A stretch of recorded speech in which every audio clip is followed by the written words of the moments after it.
Cambridge কমিউনিটিতে বিশেষ অবদান রাখায় Cambridge community ethnic forum chairman Asaduzzaman আহমেদকে কমিউনিটির পক্ষ থেকে নাগরিক সম্বর্ধনা দেওয়া হয়েছে।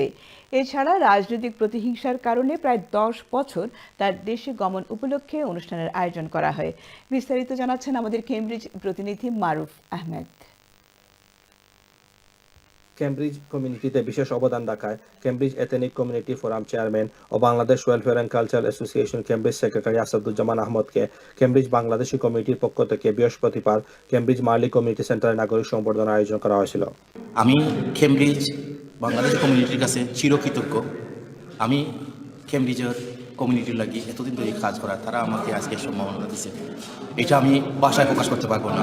আপনারা আসুন, আমরা সবাই সহযোগিতা করি কমিউনিটিকে আরও উন্নত স্তরে নিয়ে যেতে। জাকির চৌধুরীর পরিচালনায় এবং Bangladesh welfare and cultural association কেমব্রিজের সাবেক সভাপতি লুৎফুর রহমানের সভাপতিত্বে এতে বক্তারা তার সমাজসেবামূলক বিভিন্ন কাজের প্রশংসা করেন।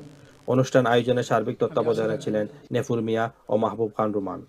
সে একজন কমিউনিটির একজন সক্রিয় ব্যক্তি এবং অত্যন্ত শ্রদ্ধাভাজন, যে কমিউনিটির যে কোনো বিষয় সবাই সহযোগিতার জন্য সবসময় এগিয়ে আসেন এবং আমরা কেমব্রিজবাসী তার জন্য অত্যন্ত কৃতজ্ঞ।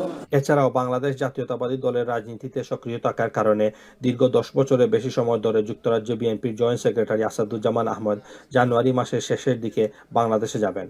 তার স্বদেশ প্রত্যাবর্তন উপলক্ষে কেমব্রিজ বাংলাদেশি কমিটির পক্ষ থেকে কেক কেটে উদযাপন করা হয়।